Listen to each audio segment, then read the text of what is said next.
Yeah, or with the more persuasive weapons than Because fists. it guarantees the rights and freedom of the citizens. And it also guarantees, it protects the citizen from the state, it protects the state from itself.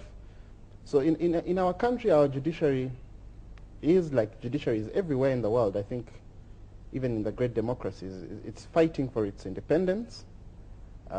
But its independence is guaranteed by law, and it's trying to expand its space. I see in Egypt as well, I've seen the Egyptian judiciary fighting for its independence and trying to expand its space. But I think that story is not unique to Egypt or to Uganda. I think even in the United States and right across the world, people fight for their independence and they try to preserve their space.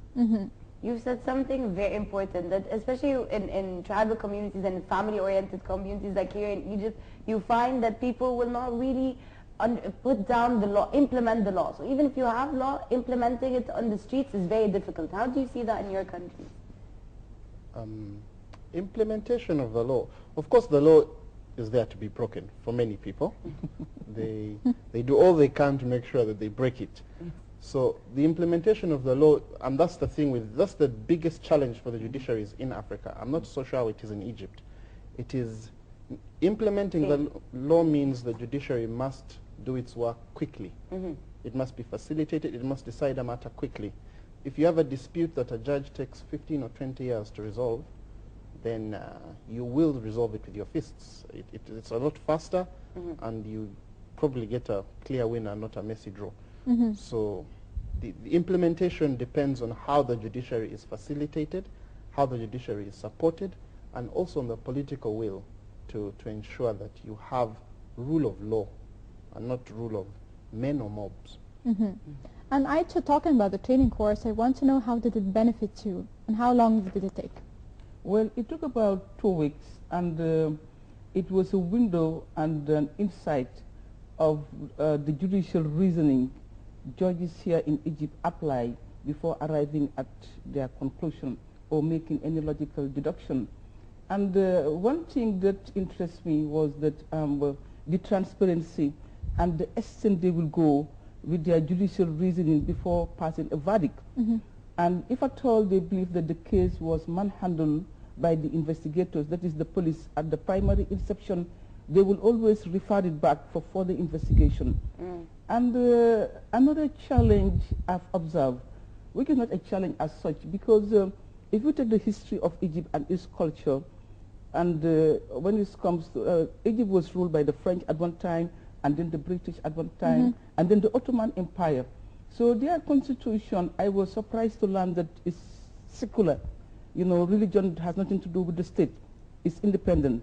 And for the judges to find that fine balance, you know, where they can strike an accord with the civil system together with the Commonwealth system and Sharia is very amazing. And this is interesting because what you said is the problem that we now face is the slowness causes the street to start to mobilize. But with political parties, you find that sometimes political parties or political entities have a benefit of getting a sort of corrupt judiciary, especially, for example, in Gambia. No, you see, the thing in Egypt is like media freedom is observed to a larger extent, and people can come out and voice their anger. People can express their opinion. The right to express one opinion, the right to associate is important. I've seen it here when we are going to Alexandria. It was on a Friday. The securities were out, ready for any demonstration. But at least the government did not suppress its citizens to express their intention by way of demonstration, which is also one of the tenets of fundamental human rights: the right to associate, the right to express the right to seek information and to express it at the same time. Okay. Alison and Aisha too, we thank you so much for being with us this morning. Thank you. Okay, Thank you. Thank you. The pleasure was ours. Ladies and gentlemen, right now we're going to move to a very short break, but please do stay tuned because we're going to continue with our second segment.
Ladies and gentlemen, welcome back, and still with our second segment talking about the judicial system in the African countries, and we're pleased to have with us a new guest, Adam Segat. Good morning.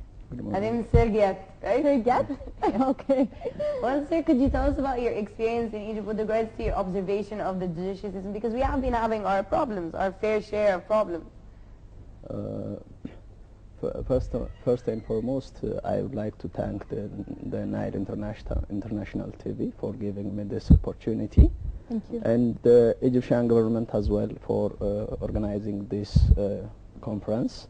As you know, the conference was the main theme of the conference was on civil and administrative justice, and I highly appreciate the commitment taken by the Egyptian government for connecting this situation, despite the situation in Egypt. And the training is of immense importance for most of the African countries represented at the training, since it paves the way for the strong cooperation between African countries, particularly in the justice sector. So I hope it will be of immense importance to most of the countries. And talking about the judicial system in your country, would you please tell me more details about it? Okay. I'm from the Federal Democratic Republic of Ethiopia, and currently the Ethiopian government is following a federal form of government structure, by which we have two parallel government authorities, as the federal government at the center, and we also do have 9 regional states with an additional 2 city administrations. And the judiciary, in accordance with the constitution of the country, is mandated to have the highest judicial authority over federal matters. And the main important and the very pillars of one of the very pillars of our constitution is the independence of the judiciary. And as we consider the Egyptian judicial system as well, the judiciary is, we can say that the judiciary is independent from the executive and other influences, as we have observed during the training session. Okay. And I wanted to ask you, with regards to social justice and helping in the process of social justice, how can the judiciary work there? And also, being in this conference, have you seen a real concrete action towards a unification finally of the African nations? Okay, that's a very interesting question. One of the things we did in the conference was the need for an African court of justice. Why didn't you say this before? The need for an African court of justice. We had a discussion with a very eminent Egyptian professor on the need for an African court of justice to resolve disputes between the states, and also to resolve disputes citizens have that they feel their judicial system cannot resolve. Social justice is a very important thing. I think it's the heartbeat of any proper judicial system, that the society must feel that it can go to court and can get relief. Not just the rich, not just the connected, not just the people who have a lot of media influence or money, but anyone should be able to walk into a court. I think one of the strengths of the Egyptian system is that the Egyptian system has, for example, in the economic matters, it has a low threshold. There's a procedure if you want to apply for, if someone has defrauded you or is in debt owes you money, you can go to a kind of small claims court. There's a threshold, I think, of 5,000 or 10,000 Egyptian pounds. So a lot of people can be met there at that level. Then the people can also be met at a higher level. So the system works for the people. But as you said, the bureaucracy hinders that sort of path. Bureaucracy plays a heavy role in stopping these processes. Obstacle, yes. Yes, bureaucracy. The two things with bureaucracy. There's the bureaucracy itself, and then there's the appearance of bureaucracy. People think that when they to go to a court, to get a lawyer, to go before a judge, there are all these procedures. There's the immediate bias of bureaucracy in their minds, and then the first bureaucratic hurdle they meet becomes a problem. So one of the challenges for the judicial system is to make itself acceptable to the people, to give itself a face that people can look at and be happy with, for example, like the face of Nile TV. That's biased, but yes, I agree with you. Okay, Alison and Adam, I have a question for both of you, because of course this training course was a golden opportunity for you both and the other attendants to share the ideas together concerning like how do you think about the judicial system in both countries. So I want to know the ideas that were said in this conference from both of you or from the other attendants. What are the common problems that the African countries shared in this training course? Okay. Starting with you. Okay, thank you. For me, the very problem with most of the judicial systems in Africa is the issue of capacity. As I realized from this conference, the judiciary in most of the African countries is in need of a large program of capacity building strategies, since the judiciary in most of the African countries is not well equipped with all the necessary facilities, with the technical capacities and other financial matters. So in my opinion, the very problem with regard to most of the justice sectors in the African countries is the problem of capacity. There are, besides the problem of capacity, there are institutional problems, I think, that's peculiar to each of the African countries from in almost every part of Africa, and in some parts of Africa there may also be a problem of intervention by the executive and other government structures, and that's the problem which hinders the independence of the judiciary to a higher level, I think.